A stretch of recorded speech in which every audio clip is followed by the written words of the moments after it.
मूसा नबी कहे मालिक बुझलाम ওরা নামাজে তোমার সাথে কথা বলবে, কিন্তু তুমি কেমনে কথা কইবা? আল্লাহ পাক কয় যখনই ওরা কোরআন তেলাওয়াত করব তখন আমি কথা কইমু। নামাজি আল্লাহর সাথে কথা কয় আর কোরআন তেলাওয়াতকারীর সাথে আল্লাহ নিজে কথা কয়। আল্লাহু আকবার, জোরে বলেন, আর একটু জোরে কোন আল্লাহু আকবার। সাথে সাথে মুসা নবী কয় মালিক, ও মালিক, বনি ইসরাইলের নবী হতে চাই না, আল্লাহ আমার নবুয়তি লাগবে না, ওই নবীর উম্মত তুমি আমাকে বানায় দাও। সুবহানাল্লাহ। আল্লাহ আমার নবুয়তি লাগবে না, আমি নবী হতে চাই না, আমাকে তুমি ওই নবীর উম্মত বানায় দাও। আল্লাহ বলতেছেন আরে মুসা হবে না, তুমি চলে এসেছো অনেক আগে, ওরা আসবে আরে অনেক পরে। হয় না, হয় না, এটা হয় না। অনেক নবী এই কারণে আল্লাহর কাছে আবদার করছে, এর যুবক হাতে ধরে বলি একটু নিজের দামটা তুমি বুঝো, একটু নিজের মূল্যটা তুমি বুঝো। তোমার মতো উম্মত হওয়ার জন্য বনি ইসরাইলের এত বড় নবী মুসা তিনি তোমার মতো হইতে চাইছে। দানিয়েল পয়গম্বর আল্লাহর বহুত বড় একজন নবী। আল বিদায়া ওয়ান নিহায়া কিতাবের ভিতরে লিখেন, দানিয়েল পয়গম্বর কয় আল্লাহ মুসা নবীর মতো আমি চাইব না, অন্য নবীদের মতো আমি আবদার করব না, কারণ ওদের আবদার তুমি কবুল করো নাই। কিন্তু আমি এমন একটা দরখাস্ত করব, এটা তোমার কবুল করাই লাগবে।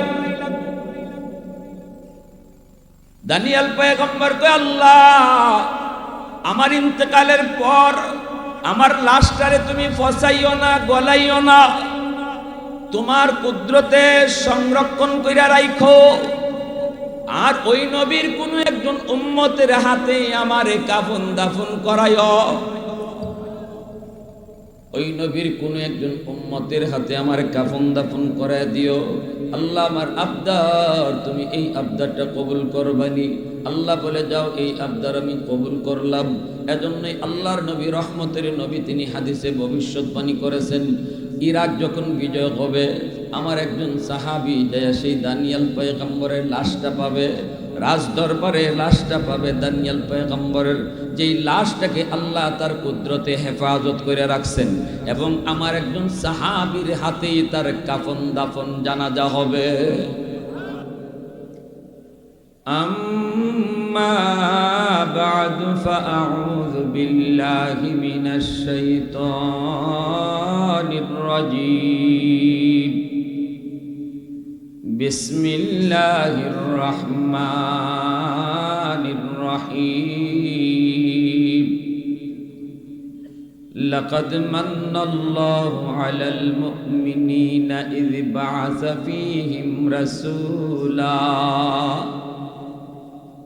وقال رسول الله صلى الله عليه وسلم إنما بعثت رحمة أو كما قال النبي عليه الصلاة والسلام صلى الله على سيدنا ومولانا محمد وعلى آله وأصحابه وسلم। সবাই দরুদ শরীফ পড়েন, সাল্লাল্লাহু আলা সাইয়্যিদিনা ওয়া মাওলানা মুহাম্মদ ওয়া আলা আলিহি ওয়া আসহাবিহি ওয়া সাল্লাম। ऐ हबीबे किबरिया तुम पर सलाम, ऐ हमारे दिलरुबा तुम पर सलाम, ऐ हबीबे किबरिया तुम पर सलाम, ऐ हमारे दिल बातों पर सलाम दिल सदा कहता रहा तुम पर सलाम ऐ हबीबे किबरिया तुम पर सलाम मस्जिदे अक़सा में जुमला अंबिया मस्जिदे अक़सा में जुमला अंबिया मुक़्तदी थे और बिहा तुम मुक़्तदा मुक़्तदी थे और बिहा तुम मुक़्तदा ऐ हबीबे किबरिया तुम पर सलाम दिल सदा कहता रहा तुम पर सलाम मोहब्बतेर साथे जबान खुले अल्प समय जिकिर करी राजी आছি সবাই ইনশাআল্লাহ একটু আওয়াজ দেওয়া যাবে জিকিরে যুবকরা বলো যুবক ভাইরা বলো একটু আওয়াজ দেওয়া যাবে জিকিরে ইনশাআল্লাহ লা ইলাহা ইল্লাল্লাহ জুড়ে লা ইলাহা ইল্লাল্লাহ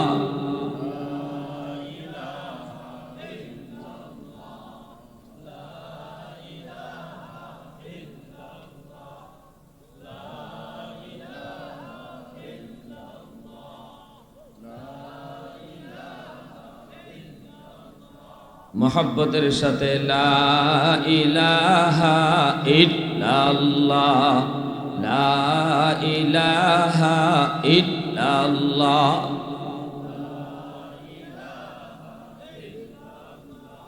ये जिक्र खुदा दिल में सदा रखने दिया कर ये जिक्र खुदा दिल में सदा रखने दिया कर और नक्शे खुदा दिल में जमा रखने दिया कर क्या जाने हक इस्लाम है कोई फजल इलाही हर वक्त दौरे क़ल्ब खला रखने दिया कर मुर्शिद की नजर गज़ बसर से न होती है क्या खुश नजरी है क्या खुश नजरी है दिल तूर की दिल जूर दिया सबका खुदा से क्या दिल शिकानी है क्या दिल शिकानी है ला इलाहा इल्लल्लाह जुरे ला इलाहा इल्लल्लाह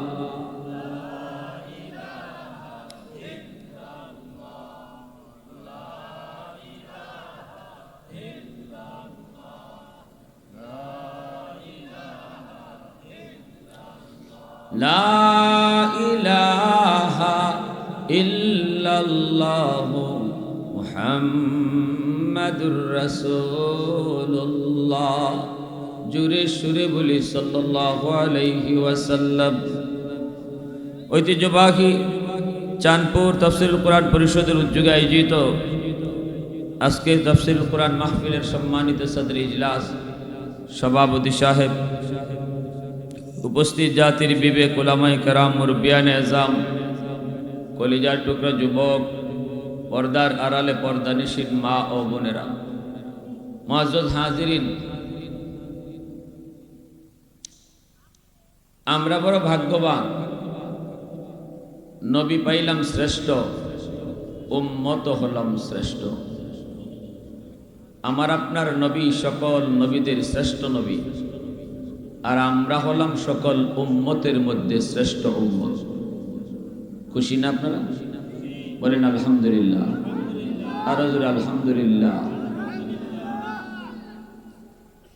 আমার তেলাওয়াতকৃত আয়াতের অংশ বিশেষ আল্লাহ বলেন আমি আল্লাহ মুমিনদের উপরে যত প্রকারের নিয়ামত রহমত যা বলো যত প্রকারের নিয়ামত আমি মুমিনদেরকে দিছি, আল্লাহ বলেন সকল নিয়ামতের মধ্যে সবচেয়ে বড় নিয়ামত হলো আমি তাদের মাঝে তাদের মধ্য থেকেই আমার রাসূলকে পাঠাইছি। সুবহানাল্লাহ জোরে বলেন। আল্লাহ নবীকে আমরা পাওয়া, এটা আমাদের উপরে আল্লাহর দেওয়া নিয়ামতের সবচেয়ে বড় নিয়ামত। হাত আল্লাহর দেওয়া নিয়ামত, চোখ আল্লাহর দেওয়া নিয়ামত, বিবেক আল্লাহর দেওয়া নিয়ামত, সুস্থতা আল্লাহর দেওয়া নিয়ামত, সন্তান সন্ততি আওলাদ আল্লাহর দেওয়া নিয়ামত, অক্সিজেন নেই এটাও আল্লাহর দেওয়া নিয়ামত। এমন যত নিয়ামত আছে আল্লাহ বলেন সব নিয়ামত ছোট, সবচেয়ে বড় নিয়ামত হলো আমার রসুলকে তোমরা পাইছো। সুবহানাল্লাহি ওয়া বিহামদিহি সুবহানাল্লাহ। আপনি প্রশ্ন করতে পারেন হুজুর আমি যদি অক্সিজেন না পাই আমি তো মরেই দিব, এর থেকেও নবী পাওয়া বড় নিয়ামত। হ্যাঁ অবশ্যই, আপনি মরে যাবেন, অক্সিজেন দিয়ে আল্লাহ বাঁচায় রাখছেন, এটা যত বড় নিয়ামত এর চেয়েও বড় নিয়ামত নবীকে পাওয়া। কারণ মরণ আজ নয় কাল, এখন নয় তখন আসবেই আসবে। কিন্তু মরণের পরের যে জীবনটা আসল জীবন, ওই জীবনে আপনি জান্নাতি হলেন কি জাহান্নামী হলেন, যদি জান্নাতি হন তাহলে সফল, আর যদি জাহান্নামী হন তাহলে বিফল। চিরস্থায়ী জীবনে, মরণের পরের চিরস্থায়ী জীবনে কিভাবে আপনি সফল হবেন, কিভাবে আপনি জান্নাতি হবেন, এই পদ্ধতিটা আমার রসূল আইয়া হাতে কলমে আমাদেরকে শিখাইয়া গেছে। আমার এই হাতটা নবীকে না পাইলে হয়তো এই হাত জান্নাত কোন কাজ করলে জান্নাতে যায় এটা আমি জানতামই না। আমার হাত জাহান্নামে যাইত, আমার এই দেহ জাহান্নামে যাইত, আমার এই চোখ জাহান্নামে যাইত। আমার এই হাতকে আমার রসূল জান্নাতি বানায় গেছে, আমার এই চোখকে রসূল জান্নাতে যাওয়ার পথ দেখাইয়া জান্নাতি বানায় গেছে। এজন্য আল্লাহ বলছেন তোমাদের হায়াত, যে বলো হায়াত জীবন, এই হায়াতের চেয়েও বড় নিয়ামত হলো তোমরা আমার রসূলকে তোমাদের মাঝে পাইছো। সুবহানাল্লাহ। এজন্য আমরা এত বড় ভাগ্যবান। নবীজি বলেন আনা আফজালুল আম্বিয়া ওয়া উম্মতি আফজালুল উমাম, আমি নবী সকল নবীদের মাঝে শ্রেষ্ঠ নবী, আর আমার উম্মত সকল উম্মতের মাঝে শ্রেষ্ঠ উম্মত। কোন নবী আমার নবীর আগে জান্নাতে যাবে না, আর কোন উম্মত আমরার আগে জান্নাতে যেত না। সুবহানাল্লাহ জোরে কোন। এই উম্মতের আগে কোন উম্মতও জান্নাতে যেতে পারত না, এতটা মর্যাদা আল্লাহ দিয়েছে। মুসা নবী তুর পাহাড়ে আল্লাহর সাথে কথা বলেন, মুসা নবী তুর পাহাড়ে আল্লাহর সাথে কথা বলেন। মুসা নবীর উপাধি হলো কালিমুল্লাহ। 4000 বারের মতো তিনি জমিনে বৈশা আল্লাহর সাথে কথা বলছেন। এই মুসা নবী তুর পাহাড়ে আল্লাহর সাথে কথা বলেন, আর একদিন আল্লাহকে একটা প্রশ্ন করলেন। প্রশ্নটা হলো রব্বি তুকাল্লিমু মাই হাল তুকাল্লিমু আহাদান গায়রি, আল্লাহ আমার সাথে যেভাবে তুমি কথা কও এভাবে আর কারো লগে কথা কইবাই?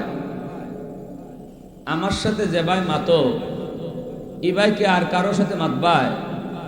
এটা নিজের একটু ক্রেডিট নিতে চাইলেন যে দেখি আমি স্যার আর কেউ আল্লাহর সাথে মাতুন্য আসেনি। তো আল্লাহ পাক রব্বুল আলামিন বলে মুসা তুমি যে আমার সাথে কথা কও, তোমার মাঝে আর আমার মাঝে একটা পর্দা আছে। আমি পর্দার এই প্রান্তে, তুমি পর্দার ওই প্রান্তে। বাইনি ওয়া বাইনাকা হিজাব। কিন্তু শোনো, সায়াতি উম্মাতুন, অদূর ভবিষ্যতে দুনিয়াতে একদল উম্মত আসতেছে, যে উম্মতের সাথে, তারা নবী না, তারা আমার এক নবীর উম্মত, এই উম্মতের সাথে আমি আল্লাহ কথা বলবো, এরা থাকবে জমিনে, আমি থাকবো আমার জায়গায়, কথা বলবো, অথচ আমাদের মাঝখানে কোনো পর্দাই থাকবে না। লাইসা বাইনি ওয়া বাইনাহুম হিজাব, আমার মাঝে আর তাদের মাঝে কোনো পর্দা থাকবে না। মূসা নবী তখন জানতে চাইলেন, মালিক এই উম্মত এরা কারা? আল্লাহ পাক বলেন, উম্মতে মুহাম্মদ, উম্মতে আহমদ, এরা হলো আমার বন্ধু মুহাম্মদের উম্মত, এরা হলো আমার বন্ধু আহমদের উম্মত। এই কথা বলতেই মূসা নবী এবার বুঝলেন তিনি যে আল্লাহর সাথে কথা বলেন, আল্লাহ তো ডাইরেক্ট কথা বলেন না, মাঝখানে তো পর্দা থাকে, কিন্তু উম্মতে মুহাম্মদি আল্লাহর সাথে কথা বলবি, অথচ আল্লাহ বলেন মাঝখানে কোনো পর্দাই থাকবে না। মূসা নবী কয়, মালিক কেমনে ওরা কথা বলবে? আমি তো তুর পাহাড়ে এসে কথা বলি, কিন্তু ওই নবীর উম্মত কেমন করে তোমার সাথে কথা বলবে একটু জানতে মন চায়। আল্লাহ বলেন, এরা যখন নামাজে দাঁড়াবে তখনই আমার সাথে কথা বলবে। মুসাল্লি ইউনাজি রব্বা, এজন্যই আল্লাহর নবী বলেন নামাজি আল্লাহর সাথে কথা কয়। নামাজি কার সাথে কথা বলে? জোরে বলেন, কার সাথে কথা বলে? আল্লাহর সাথে। নামাজি যখন নামাজে কথা হয় তখন নামাজির মাঝে আর আল্লাহর মাঝখানে কোনো পর্দা থাকে না। প্রশংসা করব কার? আওয়াজ আসতে কেন? আমি আল্লাহর নাম জোরে খুলে গুনইব, আরো জোরে কোন প্রশংসা কার? ওয়াহদত কি হিফাজত নেহি বেকুওতে বাজু, वहदत की हिफाजत नहीं बेकुवते बाजू, आती नहीं कुछ कामी हक़ खुदादार, आती नहीं कुछ कामी हक़ खुदादार। ऐ मर्द खुदा तुझको उबुवत नहीं हासिल, जा बैठ किसी गार में अल्लाह को कर याद। ये सच है कि बातिल की तरफदार नहीं हम, गद्दार न समझो हमें गद्दार नहीं हम। फूलों की तरह नरम मिजाज अपना है नाज़ुर, हम तेरी नहीं नेज़ा व तलवार नहीं हम, हम तेरी नहीं नेज़ा व तलवार नहीं हम। মুসলমানের আওয়াজে বলেন আল্লাহু আকবার। আমরা এক নবীর উম্মত, এক নবীর উম্মত, আমাদের নবী এক, আল্লাহ এক, ঠিক কিনা জোরে বলেন। আমাদের পরিচয় একটাই, আমরা এক আল্লাহর গোলাম, এক নবীর উম্মত, আমাদের কাবা এক, ঠিক কিনা জোরে বলেন। আমাদের কোরআন এক, অতএব আমাদের ভিতরে কোনো দলাদলি নেই, আমাদের ভিতরে কোনো ফিরকাবাজি নেই, সবাই আমরা এক নবীর উম্মত, ঠিক কিনা? মূসা নবী কয়, মালিক বুঝলাম ওরা নামাজে তোমার সাথে কথা বলবে, কিন্তু তুমি কেমনে কথা কইবা? আল্লাহ পাক কয়, যখনই ওরা কোরআন তেলাওয়াত করব তখন আমি কথা কইমু। নামাজি আল্লাহর সাথে কথা কয়, আর কোরআন তেলাওয়াতকারীর সাথে আল্লাহ নিজে কথা কয়। আল্লাহু আকবার, জোরে বলেন, আর একটু জোরে কোন আল্লাহু আকবার। সাথে সাথে মূসা নবী কয়, মালিক ও মালিক, বনি ইসরাইলের নবী হতে চাই না, আল্লাহ আমার নবুয়তি লাগবে না, ওই নবীর উম্মত তুমি আমাকে বানায় দাও। সুবহানাল্লাহ। আল্লাহ আমার নবুয়তি লাগবে না, আমি নবী হতে চাই না, আমাকে তুমি ওই নবীর উম্মত বানায় দাও। আল্লাহ বলতেছেন, আরে মূসা হবে না, তুমি চলে এসেছো অনেক আগে, ওরা আসবে আরে অনেক পরে। হয় না, হয় না, এটা হয় না। অনেক নবী এই কারণে আল্লাহর কাছে আবদার করছে, এর যুবক হাতে ধরে বলি একটু নিজের দামটা তুমি বুঝো, একটু নিজের মূল্যটা তুমি বুঝো। তোমার মতো উম্মত হওয়ার জন্য বনি ইসরাইলের এত বড় নবী মূসা তিনি তোমার মতো হইতে চাইছে। দানিয়েল পয়গম্বর আল্লাহর বহুত বড় একজন নবী। আল বিদায়া ওয়ান নিহায়া কিতাবের ভিতরে লিখেন, দানিয়েল পয়গম্বর কয়, আল্লাহ মূসা নবীর মতো আমি চাইব না, অন্য নবীদের মতো আমি আবদার করব না, কারণ ওদের আবদার তুমি কবুল করো নাই। কিন্তু আমি এমন একটা দরখাস্ত করব, এটা তোমার কবুল করাই লাগবে। দানিয়েল পয়গম্বর কয়, আল্লাহ আমার ইন্তেকালের পর আমার লাশটারে তুমি ফসাইও না, গলাইও না, তোমার কুদরতে সংরক্ষণ কইরা রাখো। আর ওই নবীর কোন একজন উম্মতের হাতে আমারে কাফন দাফন করায়ও,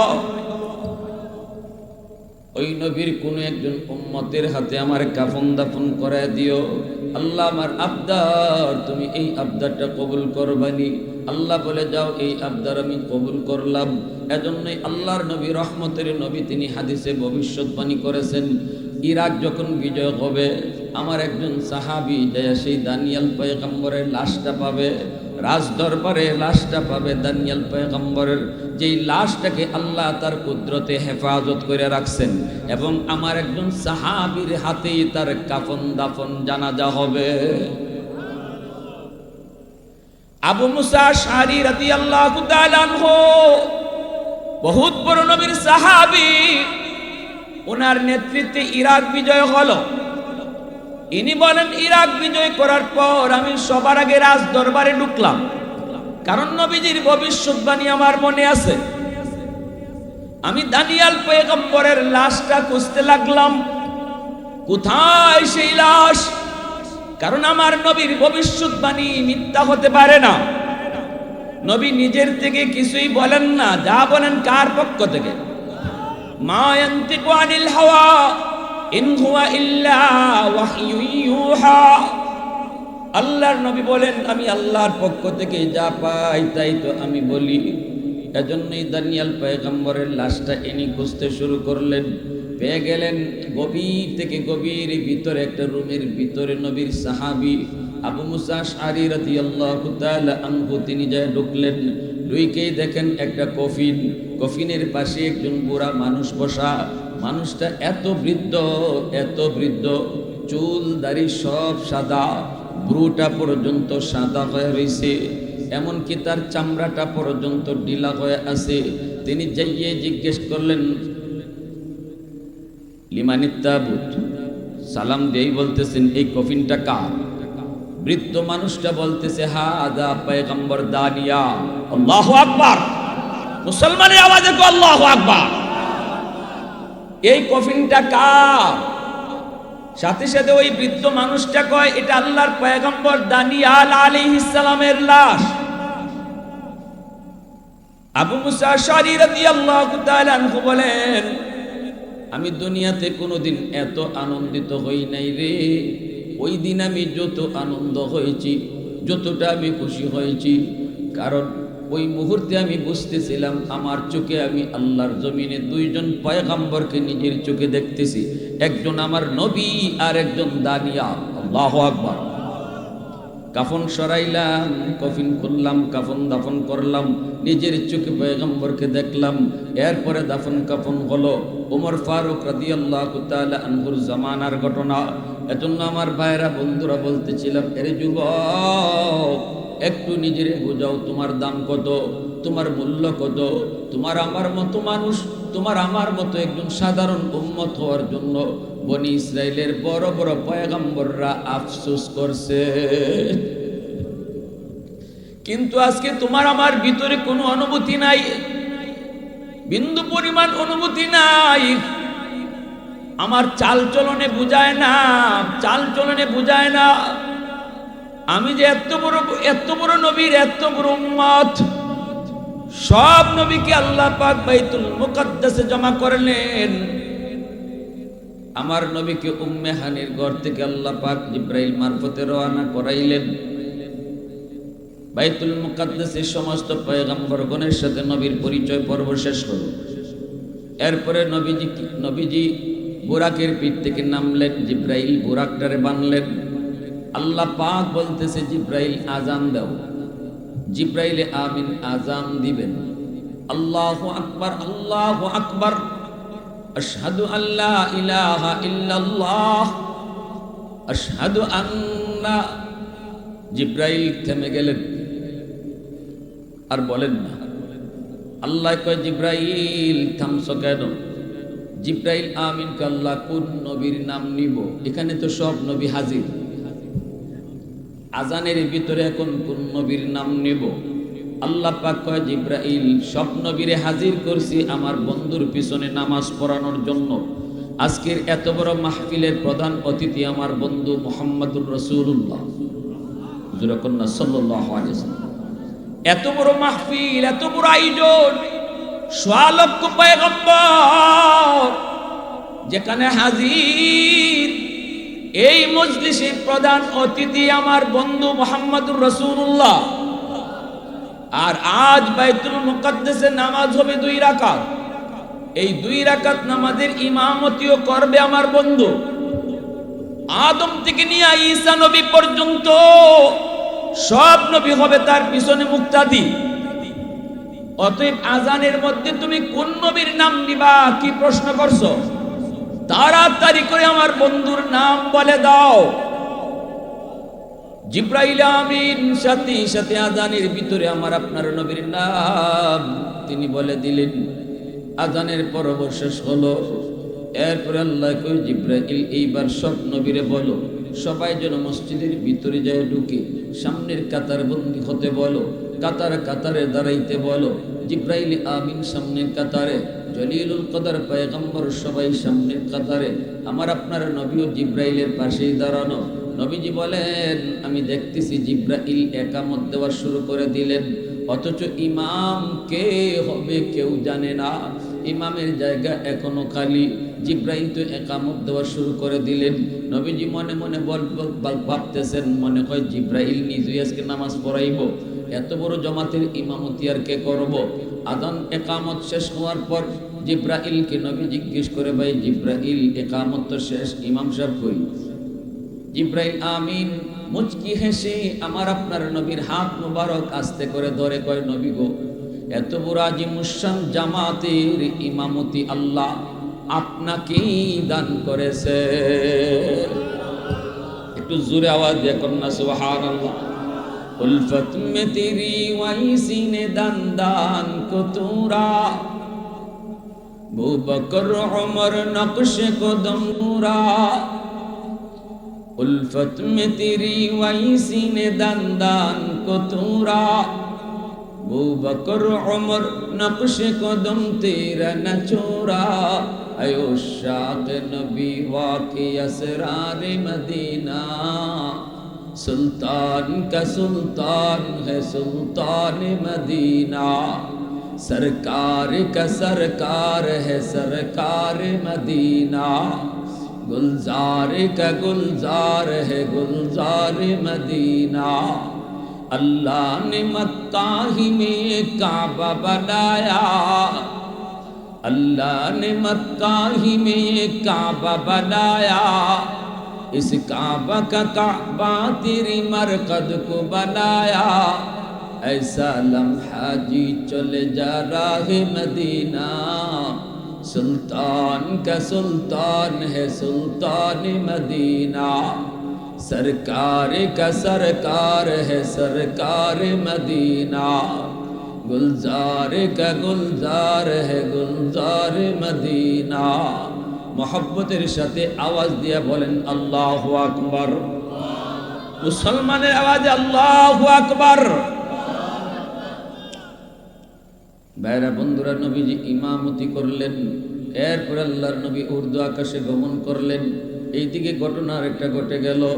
কি ঘটনা ঘটছে? এই মেরাজের সফরের বেশ কিছুদিন পর নবীজি রোম সম্রাটের কাছে যখন কালেমার দাওয়াত দিয়ে একটা চিঠি লিখলেন, রোম সম্রাট সে বলতেছে, দেখো মক্কার কোনো মানুষ রোম দেশে আসেনি, যদি পাও তাহলে ধরে নিয়ে আসো। আমি মুহাম্মদ সম্পর্কে একটু জিজ্ঞেস করব।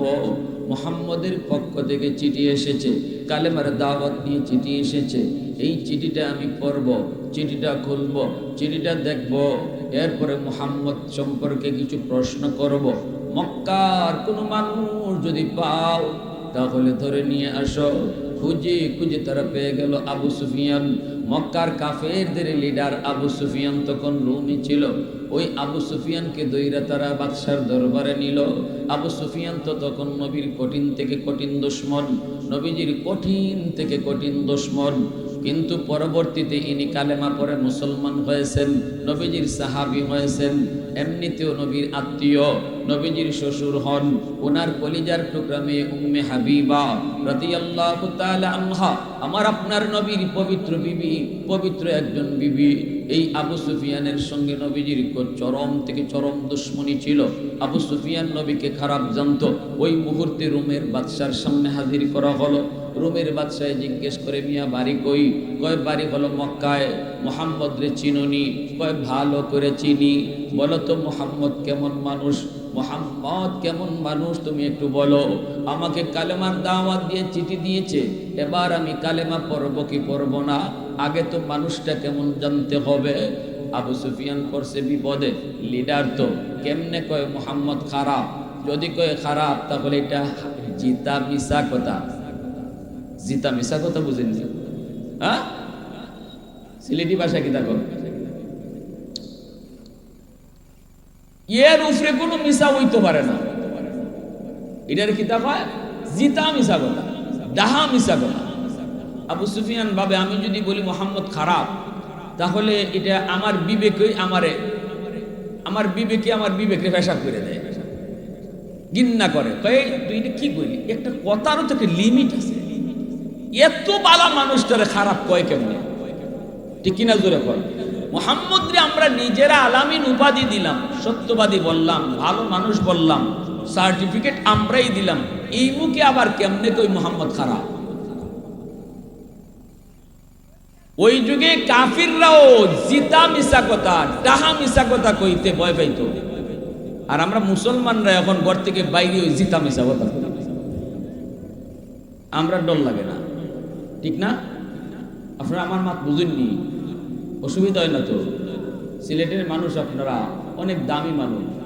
কুতবুল আলম শাইখুল ইসলাম হুসাইন আহমদ মাদানী রহমতুল্লাহ আলাইহি তিনি বলতেন, সিলেটের মাটির সাথে মদিনার মাটির মিল পাওয়া যায়। কুতবুল আলম বলতেন, সিলেটের মানুষের সাথে মদিনার মানুষের মিল পাওয়া যায়। এজন্য জীবনের প্রতিটা রমজান সিলেটে কাটাইতেন, ঈদের নামাজটাও সিলেটে পড়তেন। মানুষ ঈদের নামাজ পড়ে পরিবারের লোকের সাথে, সেখানে মদনী সিলেটের মানুষের সাথে ঈদের নামাজ পড়তেন। এতে তিনি বুঝাইলেন, সিলেটের মানুষে তিনি পরিবার থেকেও বেশি মায়া করেন। কি ভাই? এজন্য ইমানি জজবা আছে তো ইনশাআল্লাহ? একটু হু হা আওয়াজ দেওয়া যাবে তো ইনশাআল্লাহ? যেখানে সুবহানাল্লাহ আলহামদুলিল্লাহ আল্লাহু আকবার একটু আওয়াজ দিবেন। ঘরে তো এমনিও যদি সুবহানাল্লাহ জোরে কই, যে আরেক বাড়ির থেকে মানুষ হইব দৌড়িয়া আইয়া কইব ইগোরো কিতা শুরু হইছে। ইগানো যদি আমরা চিল্লাচিল্লিও করি আল্লাহ আল্লাহ কইয়া, তাও আমরা কেউ পাগল কইতো না। ঠিক না? কোনো গন্ডগোল হইতো না। আল্লাহরে জোরে আল্লাহ কইয়া ডাক দিলে আল্লাহ বেজার হয় না খুশি হয়? আল্লাহ আরো খুশি হয়। এজন্য একটু জোরে বলেন আল্লাহু আকবার। মুসলমানের আওয়াজে আল্লাহু আকবার।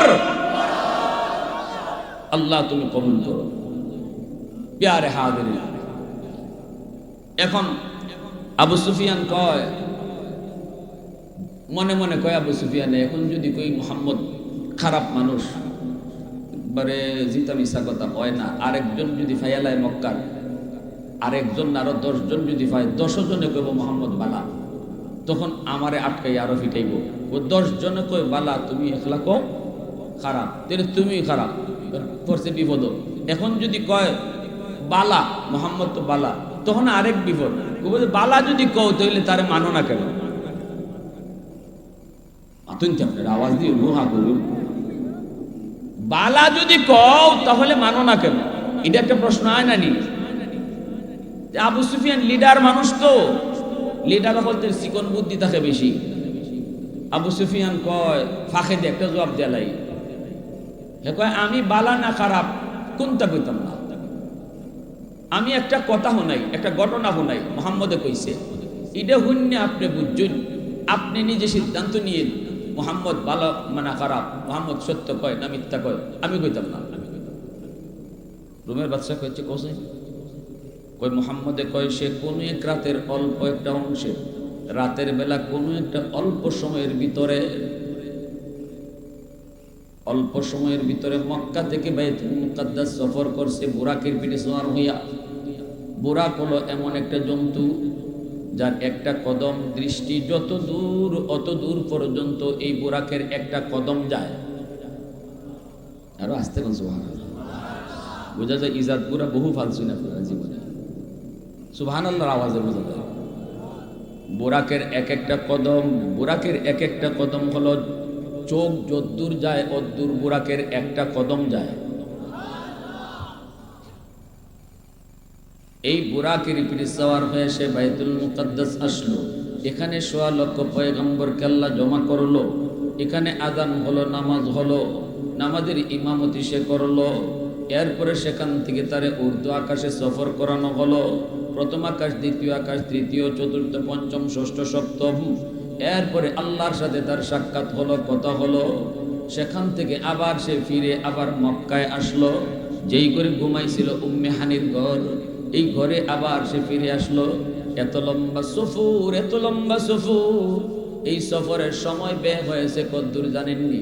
বাদশাহ কয় কদ্দুর? কয় মুহাম্মদে কইছে যে বিছনা থেকে উঠতে গেছিল, এই বিছনা এখনো গরম হই রইছে। সুবহানাল্লাহ জুড়ে কইতেন না?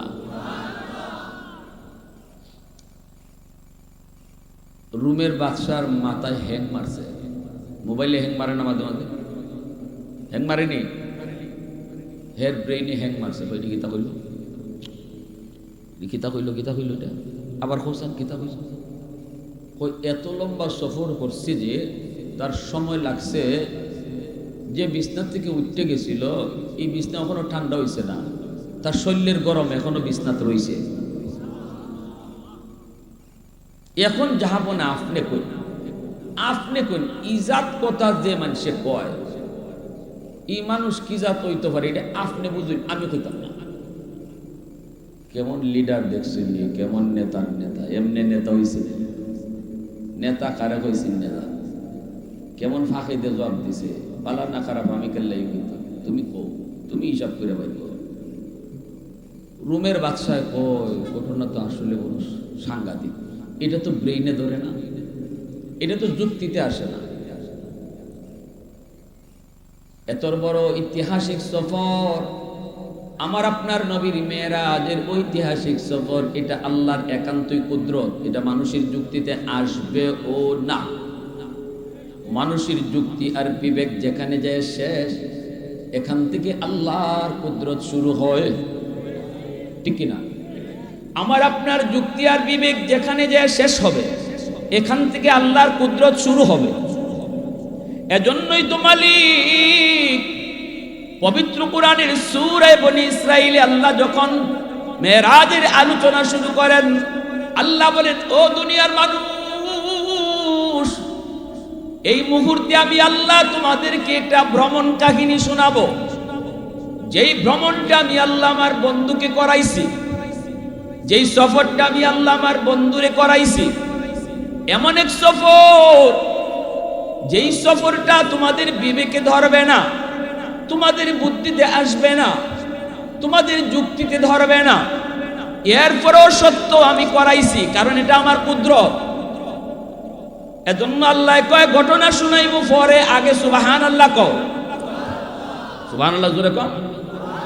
সুবহানাল্লাযী আসরা বিআবদিহি লাইলাম মিনাল মাসজিদিল হারাম ইলাল মাসজিদিল আকসা।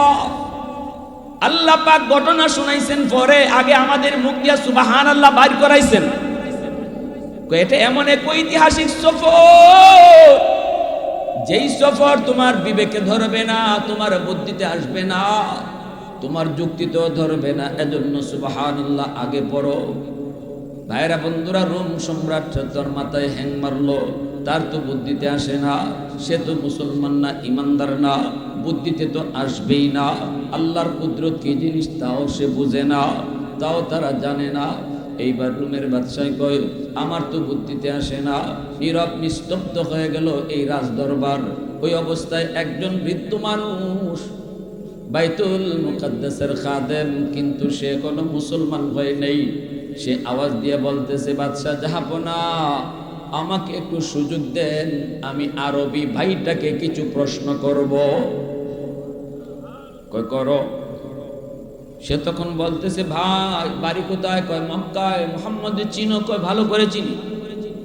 আচ্ছা, মোহাম্মদ যে এই ঘটনা শোনাইছে বাইতুল মুকাদ্দাসে, ওই এক রাতে আসছেন, এই রাতে ১.৫ লক্ষ পয়গম্বর জমা হইছে, বাইতুল মুকাদ্দাসে নামাজ আদায় হইছে। এটা কোন রাত? এই রাতটা তুমি জানোনি? এটা কোন রাতের ঘটনা তা জানোনি? আবু সুফিয়ান কয় হ, তাও জানি। কোন রাত? কয় গেল রজব মাসের ২৬ তারিখ দিবাগত রাত শবে মেরাজ। ওই ২৬ তারিখ দিবাগত রাত বলা মাত্রই ওই খাদেম কয়, জাহাপনা, যদি এটা ২৬ তারিখ দিবাগত রাতের ঘটনা হয়, ওই রাতের ঘটনার জ্বলন্ত সাক্ষী হলাম আমি নিজে। আজও পর্যন্ত আমি জানতাম না, আমার মনের ভিতরে শুধু এই প্রশ্নটা ছিল। আজ আমার ওই আরবি ভাইয়ের কথায় আমার প্রশ্নের জবাব আমি পেয়ে গেলাম।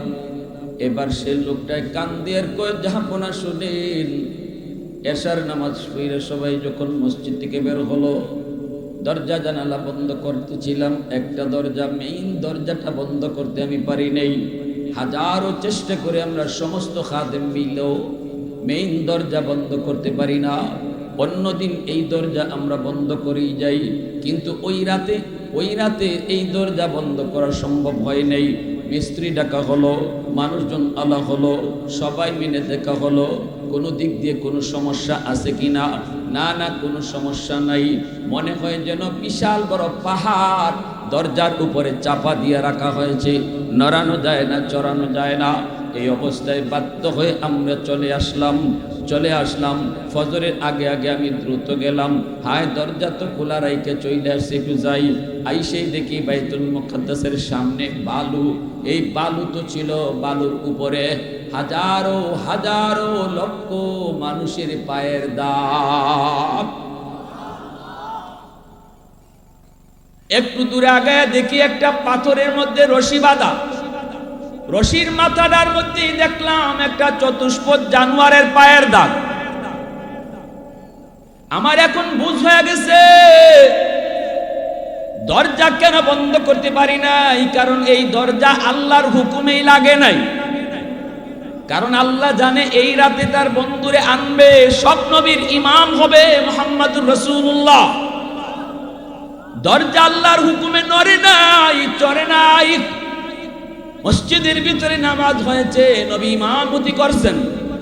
পায়ের দাগগুলি হলো ১.৫ লক্ষ পয়গম্বরের পায়ের দাগ, চতুষ্পদ জানোয়ারের পায়ের দাগ হলো বুরাকের পায়ের দাগ। এতদিন পর্যন্ত এই প্রশ্নের জবাব আমি পাই নাই, আজ আমি পেয়ে গেছি। কি হয়েছিল এই রাত্রে? অতীব জাহাপনা, আজ আমি আপনাদের সামনে, সবার সামনে এই মুহূর্তে কালেমা পড়ে মুসলমান হয়ে গেলাম। একটু জোরে আওয়াজ দিয়ে কোন সুবহানাল্লাহ, আরো জোরে সুবহানাল্লাহ, আরো জোরে সুবহানাল্লাহ।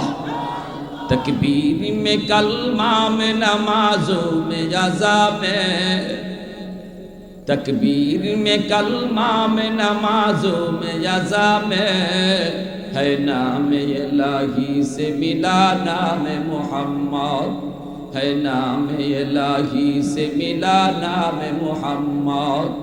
फरमाते ही आदम को मुझे खुल्दतरी में लिखा हुआ तू बाबे मिला नाम मोहम्मद। महबूब ने कहा सल्ली अला नाम मोहम्मद, आंखों की जिया दिल की जिला नाम मोहम्मद। आको की जिया दिल की जिला नाम मोहम्मद मुसलमाনের आवाज এখন আল্লাহু আকবার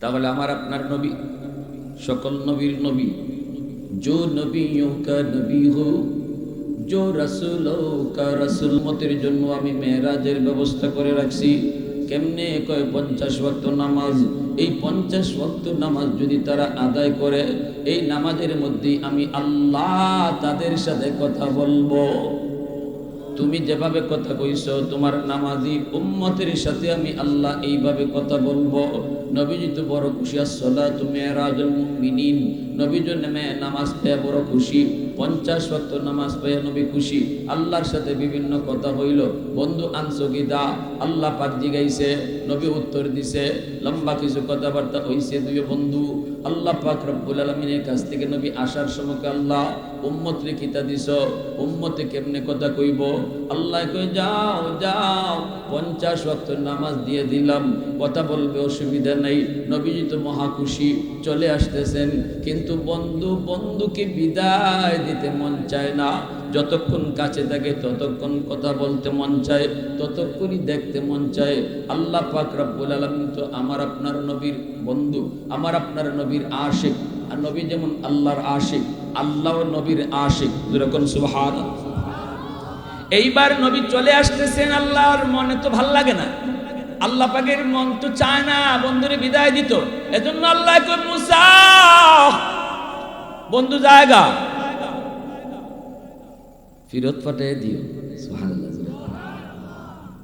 মুসা নবী গো এত খুশি কেন কয় উম্মতের লাগি মেরাজ লই আইছি কয় কের মেরাজ কয় নামাজ কয়েক তো 50 ওয়াক্ত মুসা নবী কই নালিল্লাহ দিন 50 ওয়াক্ত নামাজ আপনার উম্মত পড়ব কেমনে খাইব কখন ঘুমাইব কখন ব্যবসা করব কখন হুজুরিটা আপনি ভুল করছেন খুশির ছুটে আপনার হুঁশ নাই খুশির ছুটে 50 ওয়াক্ত যে কেমনে পড়ব এই হুঁশ নাই আপনি তাড়াতাড়ি গে কমাইয়া নবী কো হাসই তো আমি তো বেশি খুশির ছুটে গে হুঁশ হারাই দিছি ঠিক না রে 50 ওয়াক্ত পড়ব আল্লাহর নবী আবার গেছে আল্লাহ কয় বন্ধু কেন আইছো নবীকে আল্লাহ উম্মতের জন্য 50 ওয়াক্ত দিনও কষ্ট হইব কমাও আল্লাহ কয় যাও বন্ধু 5 ওয়াক্ত কমাইলাম কয় ওয়াক্ত কমাইছে 50 ওয়াক্ত থেকে 5 ওয়াক্ত কমলে রইছে কয় ওয়াক্ত 45 ওয়াক্ত লইয়া আল্লাহর নবী